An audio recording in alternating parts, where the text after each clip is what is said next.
আরও একটা মন্দির তোমাদের সঙ্গে শেয়ার করছি। বাইরের কারুকার্যটা খুবই সুন্দর, মন কেড়ে নেওয়ার মতো। ভেতরটা তো আরও সুন্দর। তবে এই সব মন্দিরগুলোই না ক্যামেরা বন্ধ করতে বলে। মায়াপুরেও বেশিরভাগ মন্দিরে ক্যামেরা বন্ধ করতেই বলে। তো যতটা পারবে, যতক্ষণ না বলছে ততক্ষণ ভিডিও করে নেবে, কারণ ভেতরে ঢুকে গেলে আর করতে দেবে না। বাইরেটাই কিন্তু আমরা ভিডিও করছিলাম, ভেতরে কিন্তু করতে দেয়নি। শুধু মন্দিরটা দেখো, মায়াপুরের ঢঙে কত সুন্দর মন্দিরটা।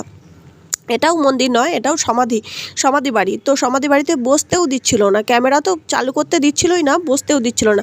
তো আমি জানতাম না যেখানে ক্যামেরা করা যায় না, তো বাইরেটা তো করেছি। বাইরেটাই কিছু বলছেও না, বলছে ভেতরে ঢুকলে। তো ভেতরটা খুবই সুন্দর, শান্ত, মনে হচ্ছে একটা কথা বললে প্রতিধ্বনি হচ্ছে, আর মনে হচ্ছে একটা পিন পড়লেও বোঝা যাবে, এত সুন্দর। আর এখানে মানুষজন থাকে তার ফ্যামিলি নিয়ে, তো এখানে যারা দায়িত্বে থাকে তারাই হয়তো থাকে। তো সবটা তো জানি না, যেটুকু জানি তোমাদের সাথে শেয়ার করলাম। আর আমরা তো মন্দিরের ভেতরটায় ঢুকছিলাম, সমাধি বাড়ির ভেতরটায়। তো ভেতরে ঢুকবো করছি, আর তখনই বললো এখানে ক্যামেরা করা যাবে না, ক্যামেরা করা যাবে না। তো যতক্ষণ বললো তখন আমরা বন্ধ করে দিয়েছি। তো তার আগে তোমাদের জন্য যতটা পেরেছি ক্যামেরা বন্ধ করে নিয়েছি। কেমন লাগলো কমেন্টের মাধ্যমে জানাবে, আর একটা লাইক করো। চলো, টাটা।